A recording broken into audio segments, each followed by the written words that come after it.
A pichação é uma prática criminosa que tem contribuído para acentuar a poluição visual nas grandes cidades.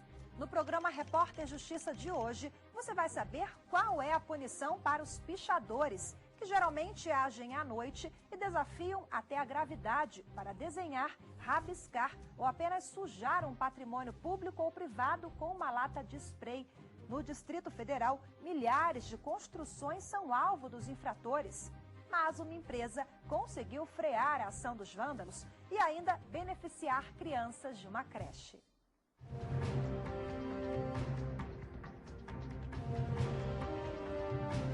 Pense e responda. As palavras cifradas estampadas em paredes e muros, nas grandes cidades, incomodam você?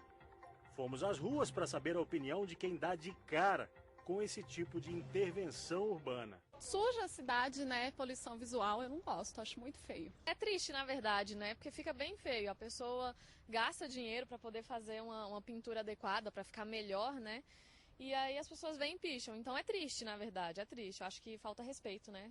Para esse ex-pichador, que prefere não mostrar o rosto, a pichação na maioria das vezes é criticada porque é puro protesto, fere a sociedade que costuma rejeitar o recado. Eu acho que muita gente pinta no patrimônio alheio pelo fato também de ver que a sociedade é omissa em vários outros sentidos, políticos, de educação mesmo, saúde pública. Guga Baygon, que também já foi pichador, tem outra opinião sobre o assunto. O ato de deixar o nome nos muros é uma busca por reconhecimento e espaço no contexto social das cidades. Tem muito pichador que a maioria é de origem pobre e quer que o mundo reconheça pelo menos seu nome ali, que ele esteja inserido naquela comunidade, não só dele. É uma maneira de dizer eu existo. Mas a pichação é crime ambiental. O artigo 65 da Lei 9.605 de 1998 já tratava do assunto, mas ganhou nova redação na Lei 12.408 de 2011. A Lei 9.605 ela foi alterada em 2011 e se inseriu no artigo 65 esse crime, pichar ou compuscar qualquer tipo de monumento urbano. Pichar ou por qualquer outro meio. A pena varia de 3 meses a 1 ano de prisão e multa. Se a pichação atingir monumento ou coisa tombada, a pena mínima aumenta para 6 meses e pode chegar a 1 ano e ainda tem multa. Vai lá no muro, faz essa pichação e é pego, ele vai responder. Por ser um crime de menor potencial ofensivo, ele vai ser elaborado um termo circunstanciado, né? Ele assina um termo de comparecimento à justiça e é liberado. Mas ele responde efetivamente um processo, é feito uma audiência de conciliação, né? O Ministério Público oferece efetivamente a composição, né? E no caso, geralmente a sanção ela vai para a questão da prestação de serviço à comunidade, um pagamento de cesta básica, né? E muitas das vezes a questão da própria limpeza do local, né? Geralmente a pichação tem essa sanção também, da pessoa ir lá e fazer a limpeza efetiva onde ela efetivou a pichação.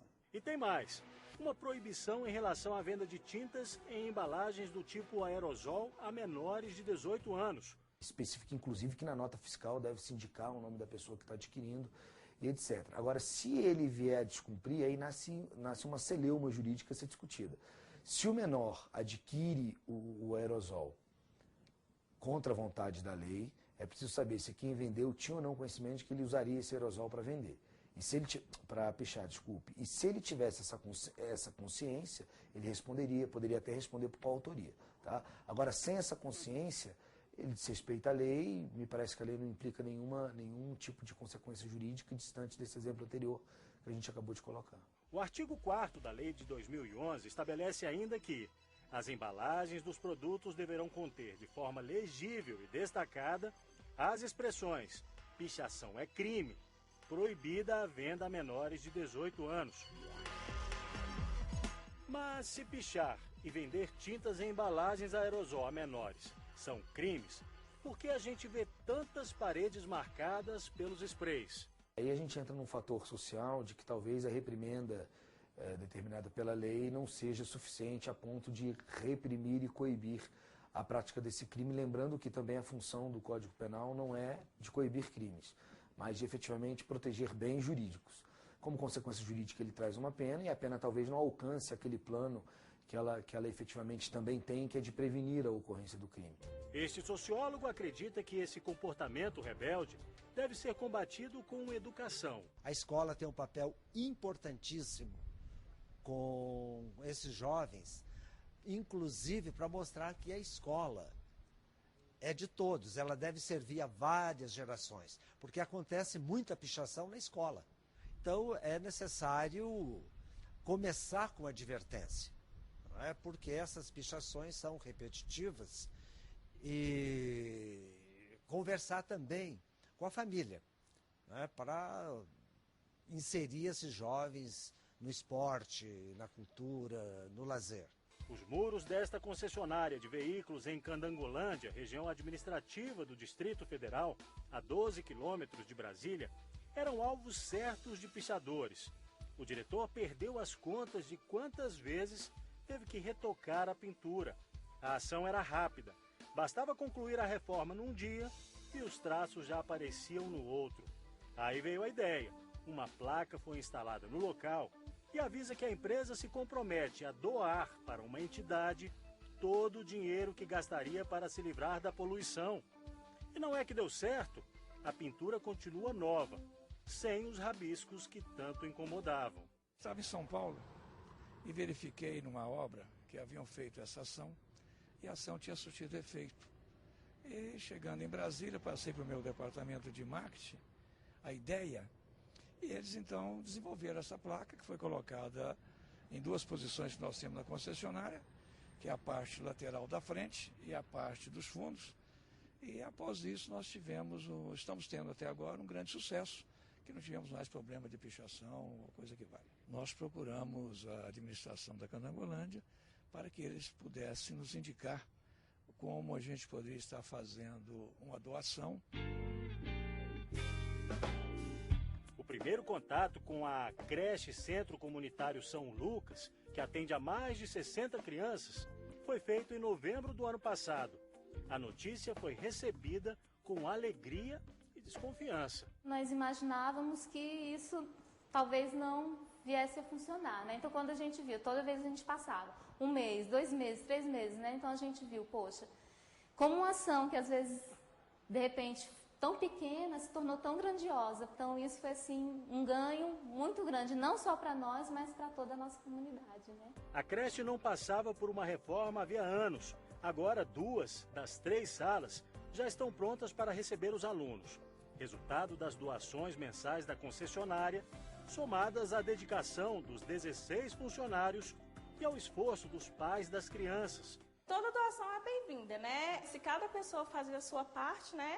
De grão em grão a gente vai construindo, né? A maioria das crianças atendidas pela creche é carente e tem entre 2 e 3 anos e já recebem noções de convívio social e cidadania. O que os professores vão trabalhar com eles? Vão trabalhar os combinados. E através desses combinados, elas já vão enfatizar a questão da pintura, que não pode estar riscando a parede. E nesses combinados, elas trabalham várias coisas. Não pode brigar, não pode bater, não pode xingar. E aí elas vão estar enfatizando a questão de riscar a parede, a questão de sujar a parede que foi pintada, que foi difícil para pintar essa parede, né? Tudo isso. Eles ainda não entendem muito bem essa questão da doação, desse movimento todo. Mas a gente já vai plantando essa sementinha para que lá na frente, quando eles forem um cidadão, eles entenderem que aí não pode ser escada a parede, que não pode pinchar. Desde pequenininha a gente já vai trabalhando isso. Veja a seguir, você vai conhecer o grafite e o que prevê a lei sobre essa modalidade de arte urbana. Não saia daí, eu volto já.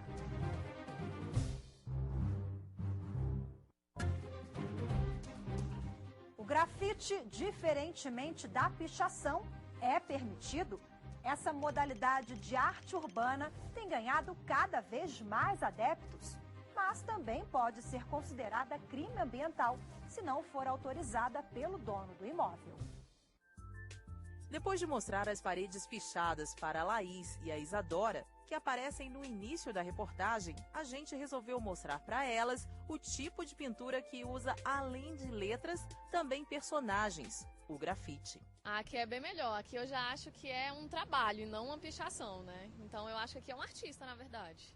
Esse aqui tá bem melhor. Esse é um desenho que colore a cidade, né? Que deixa tudo bonito. Tem representação da natureza, da criança. Inclusive, quando a primeira vez que eu vi esse aqui com a minha filha no colo, ela falou: olha, mamãe, sou eu desenhada na parede. Não foi, filha? Você não achou que fosse você? Né? Esse já é bem mais bonito. Porque esse é um jeito que traz de colorir mesmo, de respeito. Eu tenho certeza que ele perguntou pro dono da banca se podia antes. O sobrinho do dono da banca confirmou. O grafite nas paredes foi mesmo autorizado. E o Aurélio gostou tanto do resultado que vive divulgando sua teoria a respeito da interação da arte de rua com quem a observa.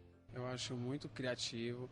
É uma visão que é aberta para o público de que existe arte na rua e quebra um tabu de que um lugar onde é um ambiente, a banca no caso, é um lugar onde existe só uma classe, só um gênero que entra, que tem um gosto pelas revistas e mostra que os jovens também têm a oportunidade de conhecer esse ambiente interno da banca, revista, jornal, livros, e mostra também para as pessoas que são adeptas a ler, a ter um hábito de leitura, a conhecer a arte que os jovens expressam na rua.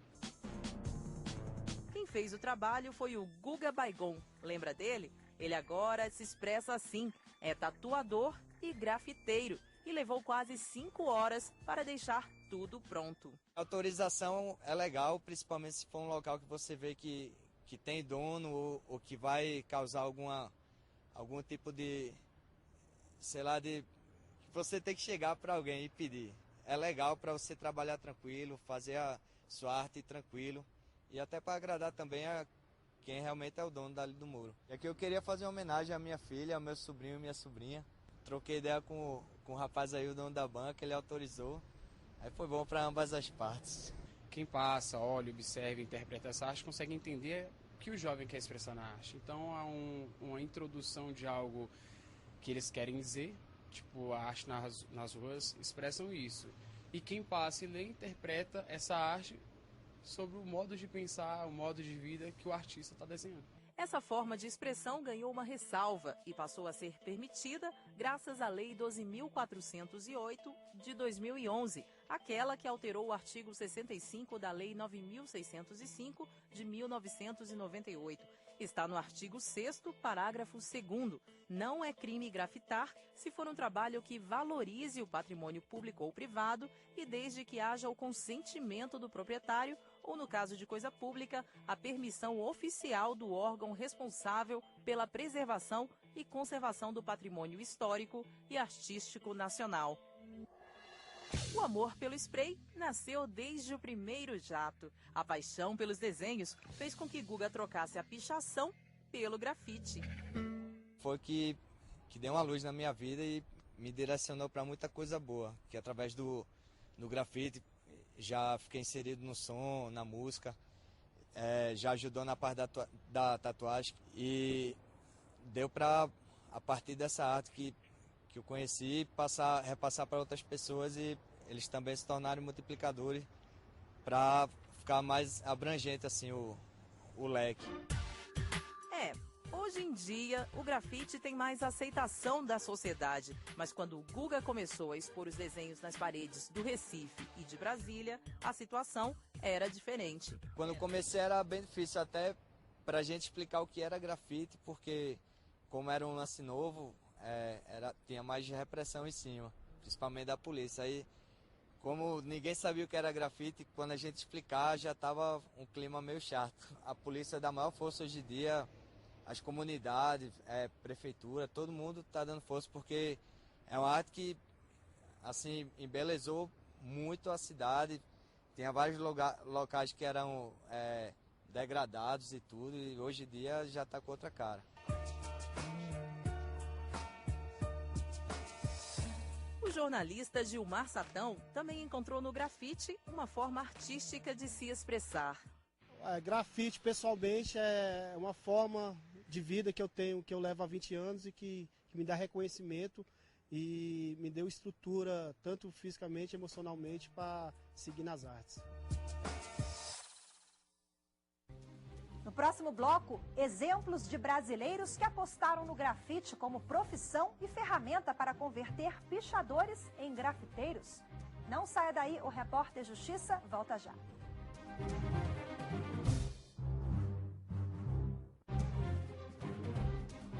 O grafite tem conquistado espaço e ganhado reconhecimento dentro e fora do país.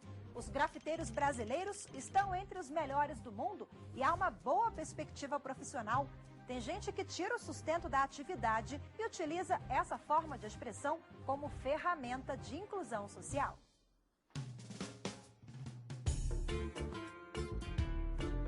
Maria Joana, que também é artista, preferiu ficar do outro lado do balcão. Filha de uma historiadora e de um artista plástico, desde pequena ela já tinha jeito para pintura. Só que a grafiteira de 24 anos hoje passa mais tempo vendendo latas de spray, que custam entre R$11 e R$25, do que usando as tintas. Um negócio que tem dado certo, porque ela entende da qualidade e de todo o processo que envolve a mercadoria. São produtos importados que a gente trabalha. E, assim, a gente trabalha com marca grega, alemã, espanhola. E, então, assim, é um pouco mais caro, né? Lógico que existe o nacional, só que tem a pigmentação, então às vezes pra gente não compensa trabalhar com a mercadoria nacional. A necessidade de dinheiro para comprar as tintas que vão usar na arte de rua acaba levando muitos grafiteiros a ganhar alguns trocados a partir do que antes era apenas uma forma de expressão. É uma das formas que eu tiro tinta e dinheiro mesmo para sobreviver e tudo. Tem gente que já consegue viver do negócio. De Brasília. Os Gêmeos, por exemplo, é o mais conhecido assim, nacionalmente, né? Internacionalmente também. E eles vivem apenas disso.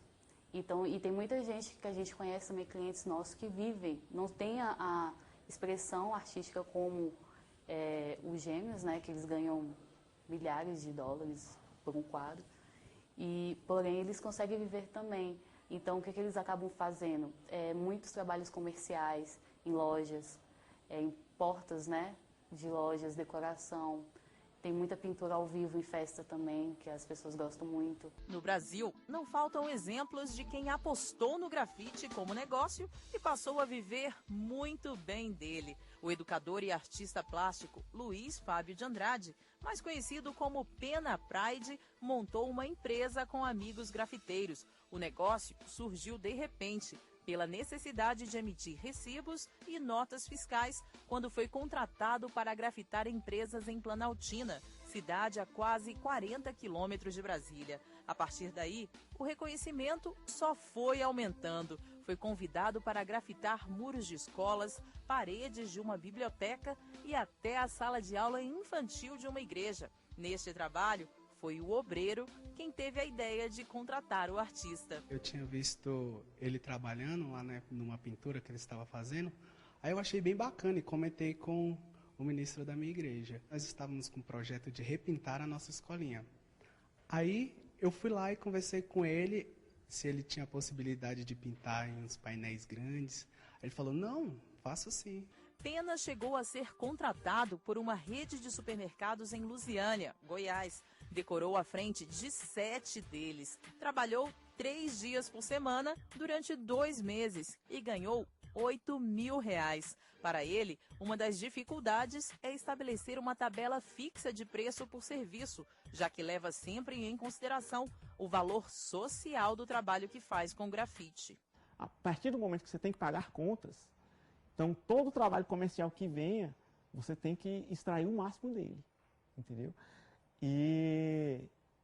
Mas, ao mesmo tempo, pela linguagem do grafite, existe essa contribuição social. Então, às vezes, isso acontece comigo e acontece com vários outros grafiteiros.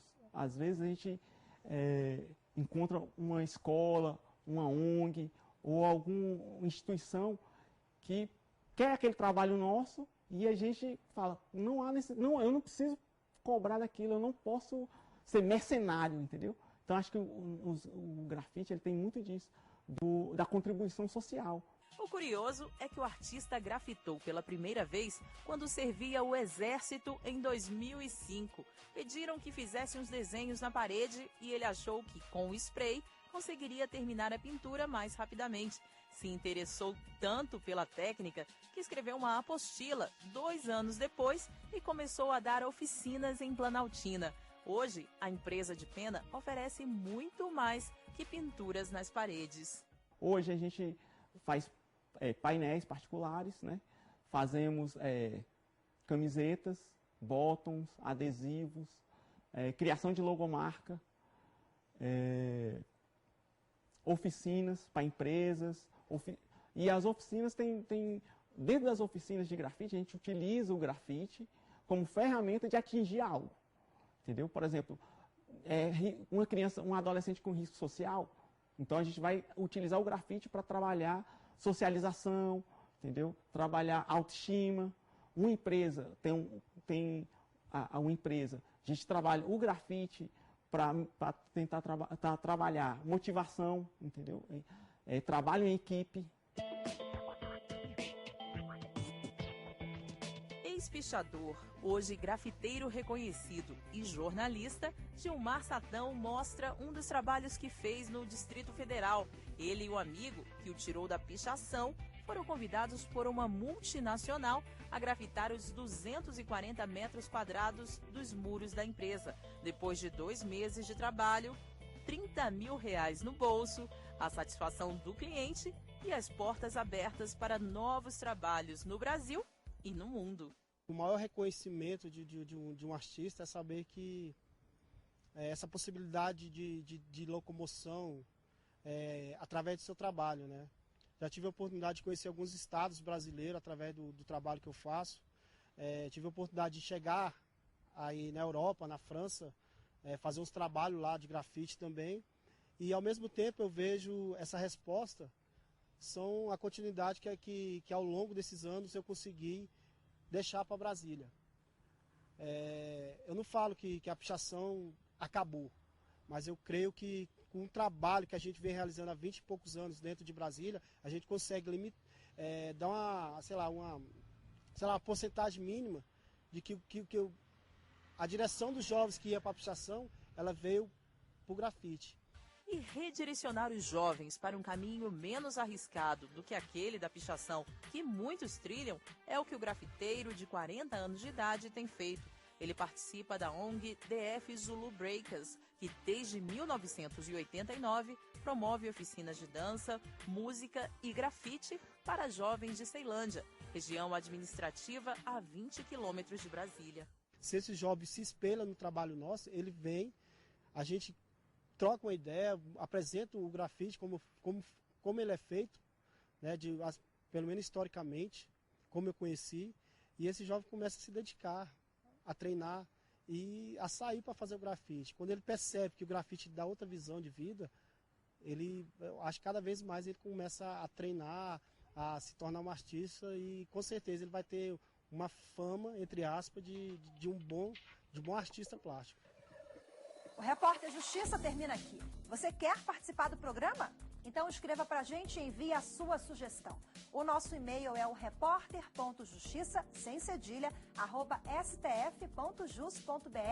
Semana que vem tem mais um tema do seu interesse. Até lá!